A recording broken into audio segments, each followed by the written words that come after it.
Why is this program better than the other programs for permanent residency? Because we talked about work permit, but I think we didn't focus much on the permanent residency aspect.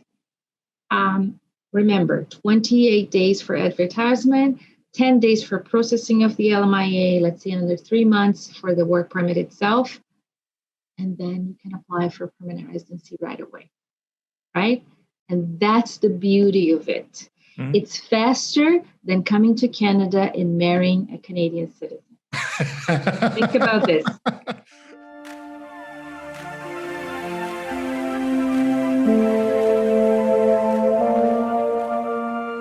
Ladies and gentlemen, we have a very interesting program today. As an immigration consultant, I often have people, potential clients, or just regular people come to me and ask, how much money do I need to put in the bank in Canada to get a PR or to become Canadian? I get questions like these, but what is important to realize is Canada is not looking for passive investors to immigrate to Canada as a business immigrant. A person needs to satisfy a lot of points, and we'll be discussing that, in particular, a very popular program called the Owner Operator LMIA program. With me today, I have a very special guest. Let me turn on the live gallery view. So yes, we have with us today Maira Lima. She is an immigration consultant, a regulated Canadian immigration consultant, but she comes with a diverse portfolio. She was born and raised in Brazil, has a bachelor's degree in law from Brazil, has a master's degree in law from University of Toronto. She worked as a lawyer in Brazil, but she also taught English language. So a very diverse portfolio. Thank you, Maira, for attending today's program. I must also say this, like, you are my instructor at the immigration school at CDI. And not only are you a good instructor, but you are actually one of the highly competent immigration consultants I've come across. So it's a pleasure being your student and also working with you now. Thank you. It's actually a pleasure for me to be in your show, whatever you call it. So it's, I always like to talk about immigration. Immigration has always been a passion of mine. So excuse me, sometimes I get a little bit, because everything for me, immigration related, is like, it's a heated debate, right? So there's a lot of controversy specifically with this program. But we're going to explain all of the in and outs of the Owner Operator LMIA for sure. I'll definitely leave the discussion to you, but I'll start with this. The Owner Operator LMIA, people talk about this. This is a very popular program, but we also came to know that there are some major changes, and some people are saying LMIA does not exist anymore. The website does not list Owner Operator program in the official CIC website anymore. So does it exist in the books? Is the program still operational?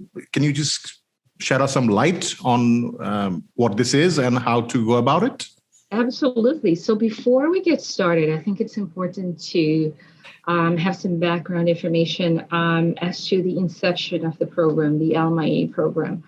The Owner Operator LMIA. So the Owner Operator LMIA has never been an official immigration program.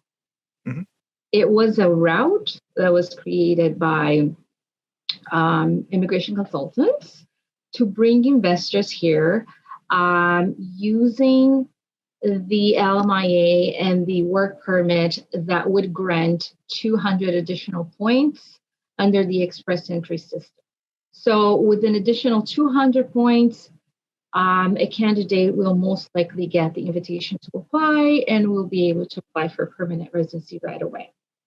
It's always been a very good option for people that are thinking about investing in Canada for many reasons. One of the reasons is that you don't have, when you invest here in a company here, let's say you purchase the shares of a specific business, you don't have to wait a year so that you can apply for permanent residency. Once you get the LMIA, the Owner Operator LMIA approved, so basically you can come up with your express entry profile and you will automatically get the 200 points.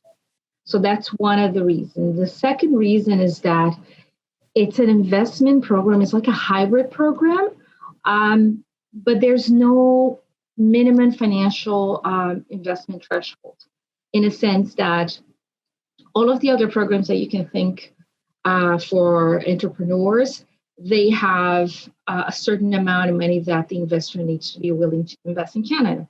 So most of them say that it's impossible for one to come to Canada and apply for permanent residency if they're not investing less than 300K. Mm-hmm. For this program specifically, there's no financial threshold. So what we see is people applying with 150K investment and the application is going through.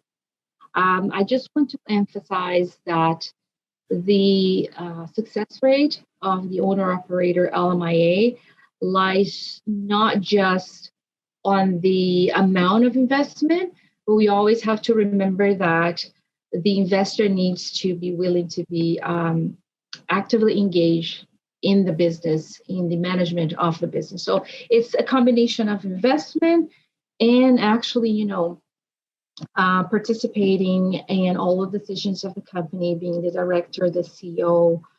So it's not passive investment, as you said initially. Mm-hmm. I just, sorry to interrupt, I have one question, and it's more of a layman's question in the sense that what is the profile of the person we are looking at who's appropriate for this program? To elaborate further, a lot of my potential clients, they're small businessmen. They're like small startups or like a one-man, two-man company, not like huge corporate companies. What is this program aimed for, these like small startups and one-man, two-man companies, or is it something where people with a lot of experience and money should be aiming at? I just wanted your perspective on that. Yes, that's a very good question. So the profile of candidates for the Owner Operator LMIA are people that are already running a business back home. Mm-hmm. It doesn't have to be a major enterprise, because if we're thinking about a multinational company, major enterprises with headquarters and branches, let's say in Pakistan, Bangladesh, then I think the owner operator wouldn't be the most appropriate route. I'm thinking maybe ICT, and we're going to explain ICT later on. We actually would need another program for the ICT and the significant benefit work permit, but there are other routes. So the profile of people that usually apply for the owner operator LMIA are the people that are running a business back home. They have plenty of managerial experience running their own business. They've been successful, and they want to do something similar here in Canada. Okay, two questions. Sorry to interrupt once again. Sure. When you say running for a while, is there any specific time? 1 year, 2 year, 3 year? How much time are we looking at? Question number one. No. Question number two is, in terms of experience, what are we looking at? So the thing is, remember that when we're talking about the Owner Operator LMIA, this is an application done with ESDC. That's Employment Social Service Canada, right? Mm-hmm. So it's not IRCC. ESDC, their rules are not very transparent. It's very difficult to find their guides and manuals. So we don't know exactly what we're dealing with, right? So there's been a lot of criticism that those types of applications, they're assessed on a very discretionary basis, because ESDC officers, one decides in one sense, and then another ESDC officer will decide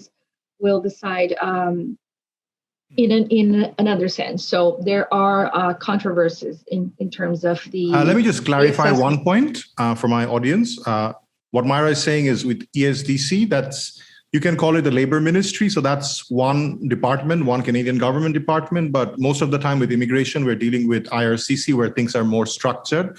But what Maira is trying to suggest is, with ESDC, the process becomes a little clumsy, and we are not always sure what's going on. Is that what you're saying, Maira, right? Exactly. So it's not very transparent. We ourselves, like immigration consultants and lawyers, we don't know the terrain. It's very difficult to navigate. Because the rules are not transparent and they're not disclosed on the website, right? So we submit applications based on networking. So we talk to other lawyers that have submitted applications before, And did this work out for you? And then by experience, we kind of know how they're going to assess those applications. So let's just get back a little bit here on the profile of clients that they are looking for, the candidates. So someone who's running a business back home, it doesn't have to be for like 3 years. The regulation, their rules don't say anything specifically as to the time that you need to have like previous managerial experience. The more the better, right? So if you've been doing this for 5 years, you obviously have more chance than someone who's been running a business for, let's say, a year. I personally think that less than a year, it would be a little bit complicated to explain because, okay, so think from the perspective of the SDC officer, right? You've been running a business for 6 months. What makes you want to come to Canada? Are you going to give up on a business that you've just launched? It doesn't make any sense. So more than a year, you would have more chances of getting the application through. And then you want to be doing something that is similar to some extent to what you're doing back home. So for example, if you're running a bakery back home, we're going to find opportunities for you to maybe run a bakery here in Canada. So the main requirement, and this is something that I need to emphasize, the main requirement for the Owner Operator LMIA is that you need to purchase the majority of the shares of an existing company in Canada. The company has to be operational in Canada for at least 1 year, right? So for example, the guy in Bangladesh who's running a bakery, we have to find a bakery here in Canada that has been operating for 1 year, and their shares are to be purchased. I say more than 50.1% of the shares need to be purchased by the potential investor. Does that answer your question? Yeah. So what I understand is there is no limitation with respect to businesses. It can be any business as long as it has been running for 1 year, as long as I have managerial experience. I am eligible to apply through this program, right? Correct. Right. And as long as you have a comprehensive business plan, right? Because what is the purpose of the business plan? The business plan is to show that this new shareholder will improve the operations of an existing Canadian business. And the outcome of that will be creation of jobs to Canadian citizens and permanent residents. So it needs to bring some kind of benefit to the Canadian labor market. If it's not going to benefit the Canadian labor market, then not interesting. What do you mean by benefit the labor market? Do you mean create employment or create employment, transfer of knowledge? So for example, if it's something that will benefit a specific community, all right? A bakery in Toronto, there are plenty of bakeries here. Yes.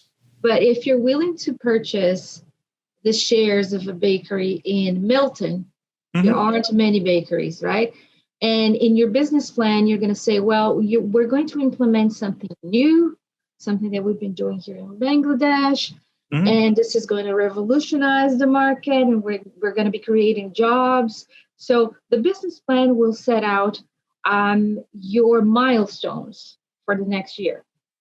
Even if you don't accomplish those milestones, because to be quite honest, neither ESDC or IRCC will come after the investor and go like, okay, so let's see, what are the outcomes? Did you meet the milestones that you initially set out on your business plan? They won't. They won't come after you, but you need to make a case in a sense that it's something feasible. So the SDC officer will look at it and go like, okay, this makes perfect sense. I can totally see this business creating jobs and benefiting the domestic labor market. At that point, let me just ask you one question. So we were discussing about this being something that benefits the community in a way. So let's assume a person from Bangladesh has experience in Bangladeshi sweets. We make delicacy sweets, Bangladeshi sweets. They are very unique and they have a specific taste or flavor to it. So let's assume we have a diaspora of Bangladeshi community here, someone from Bangladesh with experience and having a popular shop, let's call it a famous shop in the capital, Dhaka, wants to open a similar branch here.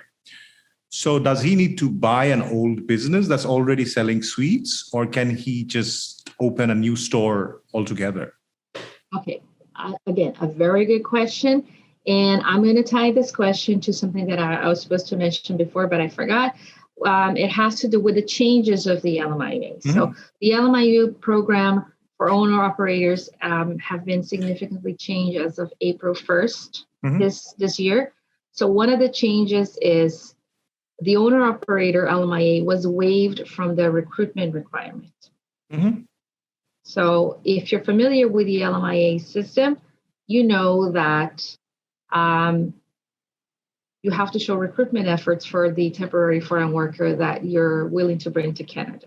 Exactly. So for investors in the past, no need for that. That was waived, yes. Moving forward, we're going to have to show that we have run the ads for 28 days and that we couldn't find any Canadian citizen or permanent resident in the domestic labor market to fill that position, which is kind of weird because look, I was thinking exactly.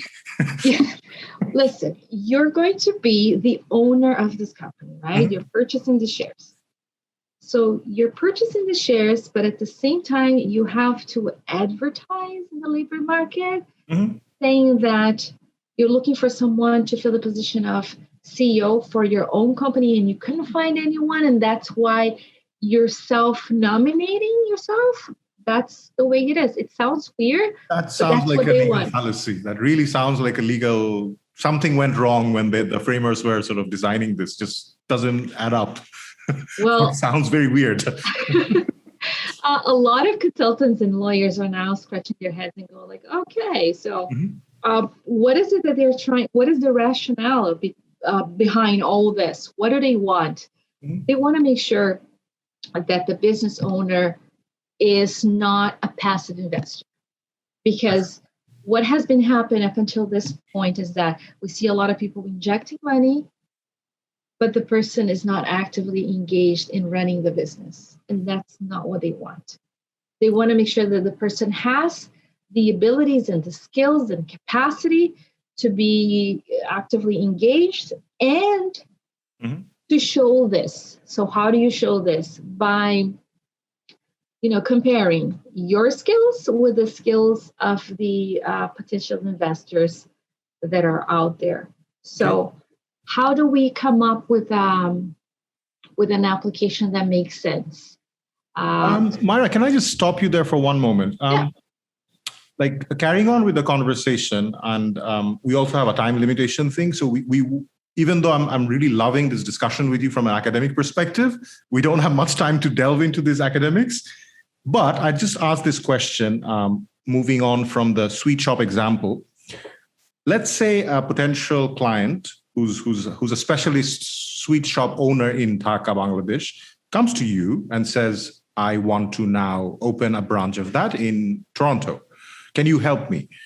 Can you just outline in brief, in layman's term, what the process would be, how long it would take for that person to successfully launch another sweets store here in Toronto?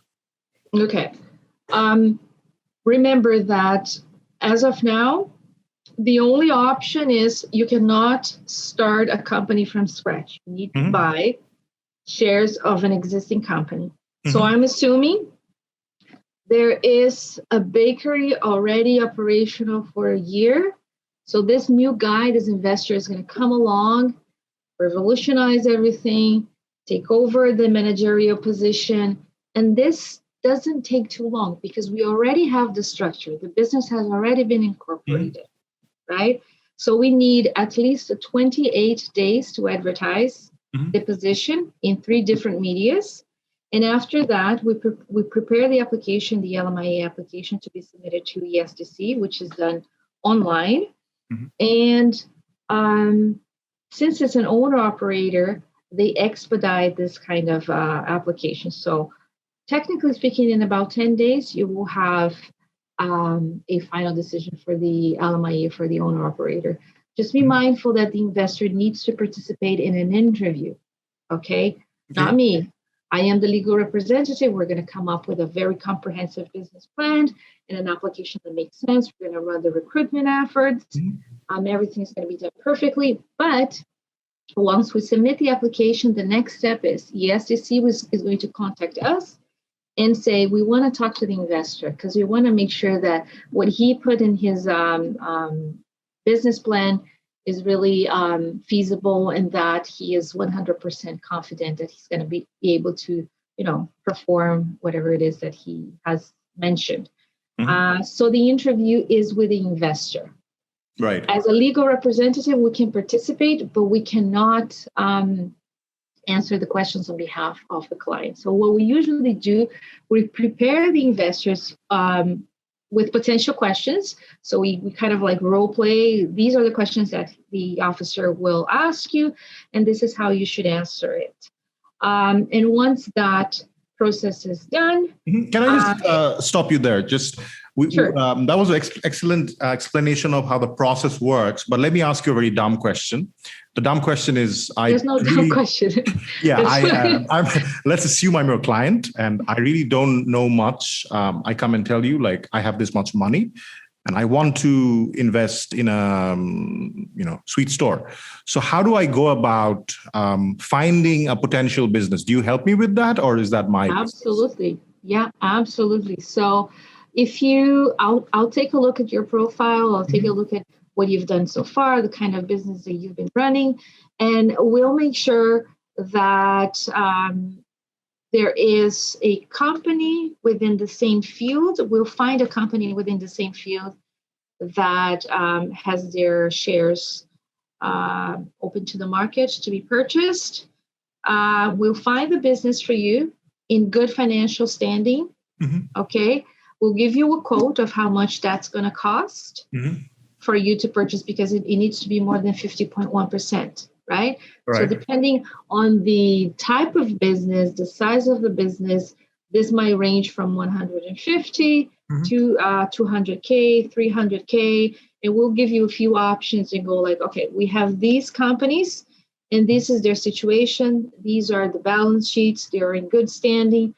Making sure that obviously you're purchasing a company that is financially healthy, because that's also something that they'll look into once they are evaluating your LMIA application, right? So let me just run through that again, because I think this is very important for our audience and also for my clarification. So the client approaches you, you find a suitable business, the client takes a look into it, then we get the lawyers involved, we do the due diligence to make sure this is a good business to purchase. Then the client actually pays money and buys the shares in it, the legal transfer takes place. So it sounds like quite a lot of things happening. So like how long will this whole process might take? The thing is, preparation of the application takes longer than the assessment by the SEC itself. So minimum 28 days. But I usually like to tell my clients, if you're planning for owner operator, at least 3 months before, we need to get all the documentation done, because it involves a lot of things. Like we need to get corporate lawyers involved, because when you're purchasing the shares, there's a transaction, you have to move in money from whichever part of the country to Canada, right? And this purchase of shares needs to be conditional, right? So we need to find companies that are willing to officialize a conditional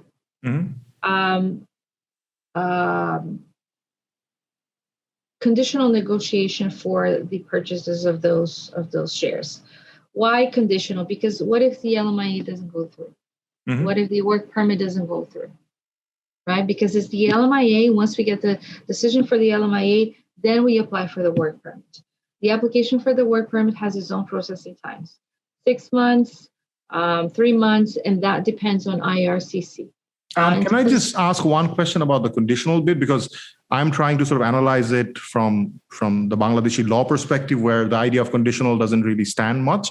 So are you trying to say the shares does not actually have to be fully legally transferred? It's more like an understanding or an arrangement that X, Y, Z will happen subject to the LMIA taking place or being positive, and that is good enough? Yes, that is good enough, because ESTC, they understand that the application might not go through. Okay. So it would be too much of a hassle for the investor to officialize that negotiation and then have to revert it if the application doesn't pan out. ESTC accepted, and it makes perfect sense because, again, we don't know what's going to happen, especially now in terms of COVID-19. A lot of applications are being rejected. And with the new changes, we don't know what's going to happen. Is it going to be more difficult? Is it going to be easier? It's sort of like a black hole. There's this gray area, right? All right. So in terms of, let's head back a little to a person trying to satisfy the ESDC officer that he has the experience, or let's say we are preparing the application. So what kind of documents or information, let's say documents, are we looking from our potential client to build this business plan and his application to show that he has the relevant experience and the net worth and the money? So can we sort of jot down a few key documents that this person must have with him? Absolutely. So first of all, we need to show documentary evidence of the business that he's running back home. So articles of incorporation, when the person started running the business and launched the business, how many shares does he have back home?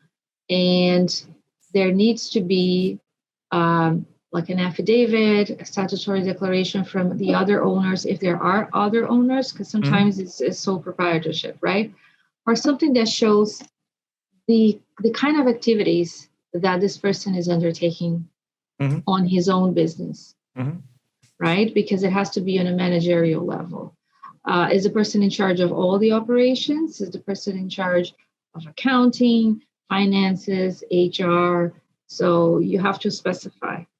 Balance sheets, any kind of financial documentation that has to do with the company back home. Important question there. So this balance sheet, how do I present it? Do we need Canadian auditors to assess this, or is the auditor or an accountant of the local company good enough? Anything that is in complying with domestic law. So, for example, in Bangladesh, I don't know how that works. Depending on the size of the company, we're thinking audit companies that are going to come up with those balance sheets, correct? So we would have to investigate what is applicable according to Bangladeshi law. Like legally speaking, right? What is considered to be an official document, financial document? Well, you must know that better than I do. I know about Brazil for sure, but for Bangladesh, I would come up to you for that kind of. No, we'll definitely figure that out while we're doing an application. But just one question though, I think this is very important in terms of showing that capital. Let's say I'm going to invest 1.5K in the business. So how do I show that as the applicant? Is it how do I assess my net worth and how is this done for the LMI process for the owner operator? 150K, right? It has to be money that is not tied to shares, like not investments, right? So we call it liquid money. Okay. So money that you have in the bank. That's a lot of money. 1.5K in the bank for a Bangladeshi is a lot of money. 150K? That's a lot of money to have liquid on the bank, because usually businessmen will have one businesses and they'll say, I'll sell this off and I'll get the money out of that. And then that's so the thing is, with previous experience with LMIA and owner operator specifically, ESDC officers, they're not quite satisfied when you show 150K in assets. Like, oh, I have property. No, that's not liquid money. So how long do I need to have this liquid money in the bank? For instance, for the express entry processes, 6 months is good enough to show we have the settlement fund. Is it like this as well? If I show I have 6 months money, is that enough? There's no provision and no rules whatsoever with the SDC. So even if you have the money in your account 30 days before you take the balance, the account balance statement, it should be good to go. And they usually don't inquire about that. So another loophole in the legislation. So there you go. Remember that when we're dealing with IRCC, they are very strict. Mm-hmm. The SDC is very fluid. Mm-hmm. So we go by previous experience. The money needs to be liquid money. All right. The money needs to be transferable to your bank account in Canada. That not is awesome. tied to any investment or property or cars and so forth. Okay, that is awesome. And I'm really loving this discussion. And I actually have exceeded the time we set for it because I'm so into the conversation, but we have to sort of end it today. But my last question before we end it would be, in your experience, what is the success rate of these applications? So should a candidate be really looking forward to it, or is this more of a hit and miss sort of a thing? What is your experience in terms of success rate? The success rate, this is a good question, but it's also a tricky question. Mm-hmm, I know. Do we actually get statistics of this, or is it just a best guess by talking to people and, just sort of a thing? To be quite honest, with the SDC, not just the owner operator, but any kind of LMIA application, the success rate is dependable on how the consultant will prepare the application package. Solely on the consultant and how we do it. If we do it diligently, chances are high. So if you get someone who's highly experienced, because we know the in and abouts, we know how to answer questions in the questionnaires, what to answer and what not to answer, what to omit, what not to omit, then chances are high. If not, you might have the most genuine business and the most genuine investor with a lot of money, and the application is still not going to go through.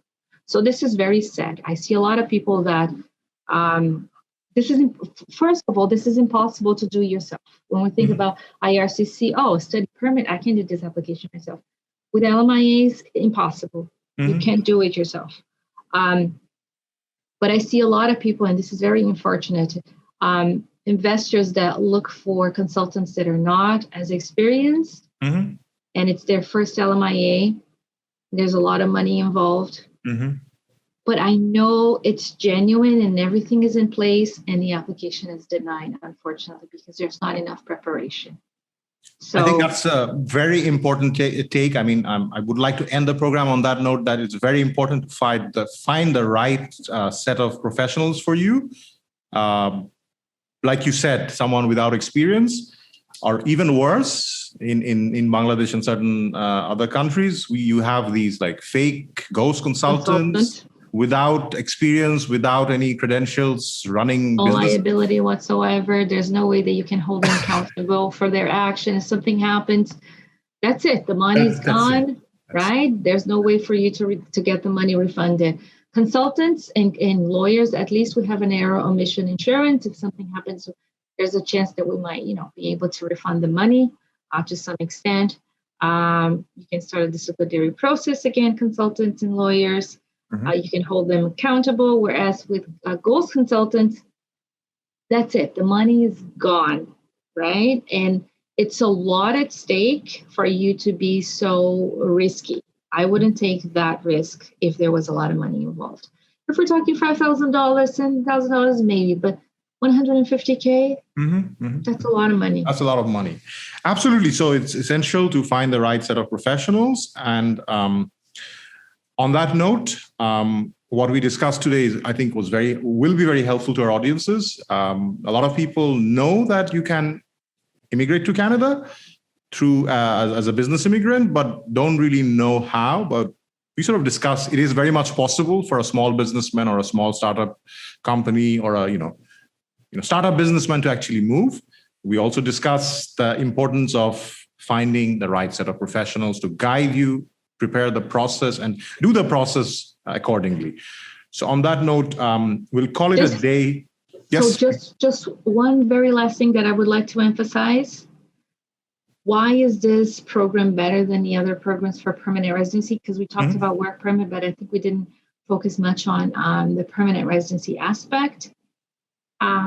Remember, 28 days for advertisement, 10 days for processing of the LMIA, let's say under 3 months for the work permit itself. And then you can apply for permanent residency right away, right? And that's the beauty of it. It's faster than coming to Canada and marrying a Canadian citizen. Think about this. That's a good point. Yes, yes. And on that note, let us call it a day. I look forward to having more of these sessions to discuss more on how to invest in Canada and how to come here as a business immigrant. Thank you, Maira, once again for joining. This was lovely. Thank you. Till next time.